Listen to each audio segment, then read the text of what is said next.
Hello लोगोफोर नोंथांमोनखौ आंनि बे चेनेलाव खुलुमनाय बा बरायनाय थालायबाय आरोना। आसामाव डिजेल पेट्रल दाम बारायनायनि थाखाय नै जोंहा बिस्वजित दैमारि सारा फंनैसो बुंदों आरोना।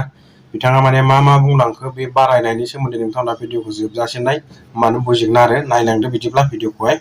2 টকা 3 টকা হৈছে 100 2 টকা 3 টকা বাদ দিয়ক 500 টকাত আপুনি তেল পাব না নাই ইন ফিউচাৰ হিটোৰ কাৰণে আমি চিন্তা কৰিব লাগিব কাৰণ আমি আনৰ পৰাহে নিৰ্ভৰ কৰি আমাৰতো তেল নাই এতিয়া আমাৰ বাক্সাৰ তেল বিচাৰি আছে অলপ পাব কৈ আছে যদি পায় তো আমাৰ নিজৰ অলপ হ'ব আপাৰ আসামত যিমান আছিল তো শেষ হ'বলৈ গৈ আছে গোটেই আমাৰ বাগানপাৰালৈকে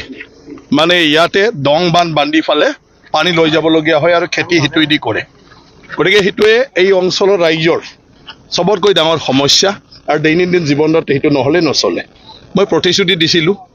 যে হেতু আমি নিৰ্বাচনৰ পিছত চাম আৰু যিকোনো প্ৰকাৰে পাৰ্মানেন্ট এটা ষ্ট্ৰাকচাৰ কৰিব পাৰে নেকি টেকনিক্যালি হেতু লৈ ফালে আমি কাম কৰিম হিচাপে মই আজি আহিছো অলপ সময় পোৱাৰ কাৰণে চালু 4টা না 5টা আছে আৰু এটা চাবলৈ আছে গতিকে খুব এটা কি কয় সহজতে হোৱা নহয় আমাক ডাঙৰ ষ্ট্ৰাকচাৰ লাগিব এটা বান্ধত হয়তো 50 কোটি টকাও লাগিব পাৰে গতিকে 200 300 400 কোটি টকাৰ প্ৰজেক্ট আমাক লাগিব ইৰিগেশ্যনৰ কাৰণে আৰু খোৱা পানী এটো চাইছো মই যেটো কলো যে আগতে পানীৰ সমস্যা থাকোঁতে ভুটানৰ পৰা ডাইৰেক্টলি আনি ফালে 25000 পৰিয়ালক আমি পানী দিছিলো বিনা কাৰেণ্টত গ্ৰেভিটিৰ দ্বাৰাই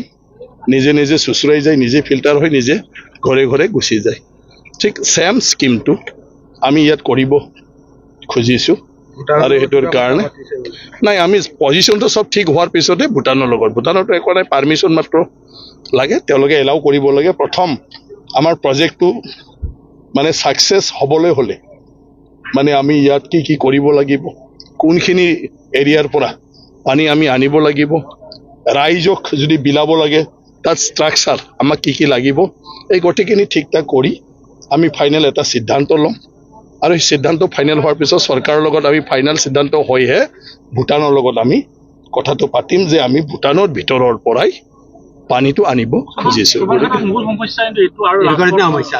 হয় হেতু এই কাৰণে মোৰ প্ৰথম প্ৰায়োৰিটি হেতু গতিকে আজি আহিছো আহাৰ পিছত আমি এতিয়া বিভাগীয়ভাৱে